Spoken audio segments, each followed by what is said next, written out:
Good morning, everyone. Today we are going to discuss a developing and troubling situation regarding the alleged misuse of public funds in Ohio, specifically involving what are being called ghost daycares. This case is significant not just because of the financial numbers, which are staggering, but because it highlights a systemic vulnerability in how we manage taxpayer-funded safety nets. We are talking about allegations of fraud that mirror the massive "feeding our future" scandal in Minnesota, with reports surfacing of daycares billing the state for children who simply aren't there. So, what is a ghost daycare? Essentially, investigators and whistleblowers describe facilities that appear operational on paper but are effectively empty in practice. The allegations suggest that these centers are billing the state of Ohio for childcare services that were never provided. We are looking at claims where attendance records are allegedly falsified, billing for hundreds of children when only a handful, or sometimes none, are present. This isn't just a clerical error, it represents a coordinated effort to siphon millions of dollars intended for low-income families. The terminology "ghost" comes from this eerie discrepancy.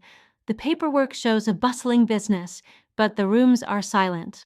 Recently, state representatives and the Ohio Auditor's Office have been urged to launch aggressive probes into these facilities, particularly in the Columbus area.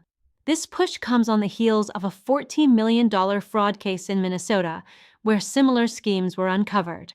The concern in Ohio is that this isn't an isolated incident, but a franchise of fraud. Whistleblowers have come forward describing a system where swiping cards, used to check children in, are misused, and kickbacks are potentially offered to parents to stay quiet. It is a sophisticated exploitation of a trust-based system. Now, this brings us to a highly sensitive aspect of the story.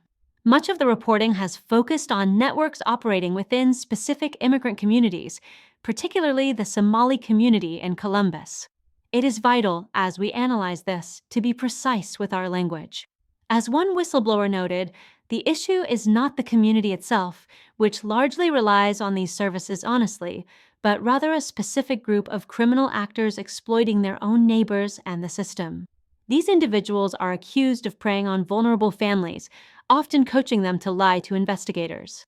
We must be careful not to paint an entire demographic with the brush of the actions of a few alleged conspirators. The crime here is theft, not identity. Finally, we must address the climate surrounding those who are exposing this corruption. There is a disturbing trend where journalists and whistleblowers reporting on these ghost daycares are facing intense hostility. We aren't just talking about political disagreement. There are reports of intimidation and threats of violence. Whistleblowers have expressed fear for their physical safety, with some sources citing threats of severe retribution if they speak out. Furthermore, the political discourse has become volatile.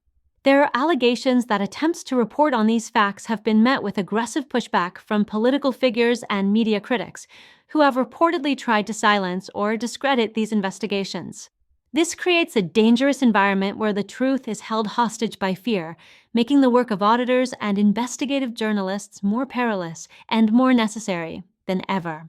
As this investigation unfolds, it serves as a stark reminder of the duty of oversight.